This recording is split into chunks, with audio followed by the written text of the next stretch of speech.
friends, thanks for joining me here. Let's talk about Aqst. So obviously this has been something that we've been talking about quite a while, and December was the month that we were supposed to see the FDA approval of their new drug. Now, the bad news is that, like I've said with pharmaceutical companies, we see this all the time with them, is that, guess what? There's a delay now. The FDA has delayed the decision to go ahead with testing this new drug. So this has put a little bit of a hurt on the stock here lately. Honestly, it's not really that bad as of yet. The stock has dropped quite a bit, and it's kind of just flatlined, really. And you can see right here when news hit, it just went boom. People took their money out and put it elsewhere until until we start to see something more happen with this. So obviously, that being said, I don't think this is detrimental to the stock at all. Like I've said, we see this all the time with pharmaceutical companies, and I've said every time I've talked about this stock, I've always said this as a risk.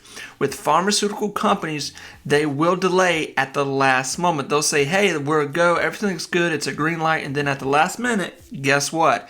We're actually going to hold this one back and we're going to wait. And that's exactly what we're seeing right now. So as far as we know, everything is still in line to happen. And there's still a very high buy rating on this for the near future. So clearly option traders are a little upset right now because, I understand completely. They have really screwed the pooch on this one with investors.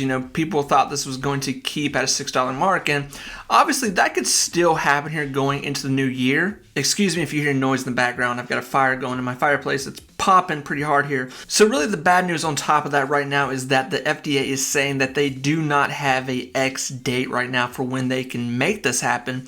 So, to make a situation worse with their not doing it to now that, they're like, well, we really don't know when we're going to get to it. It's pretty much, it's got people PO'd, and that's very understandable. So friends, there's not much to say here. This is a pretty clean-cut case of what's happened, what's going on, and I still like the stock. I still like what can happen here. There's nothing really terrible here. At least they didn't test it and go, you know what, this is terrible. We can't use this. It cannot go to market.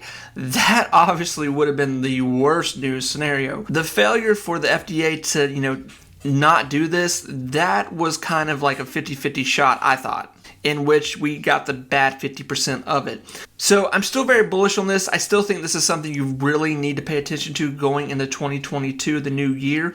And this could really be a little bit of a gold nugget going into the near future. Obviously, we're not going to hear anything probably until, maybe even January, February, until the FDA decides what they're going to do with this. But friends, we will keep talking about it. Best of luck with this one. Best of luck with the market. Friends, remember, be positive, be you, take time to invest in your future, and I will talk to you very soon. Bye, friends.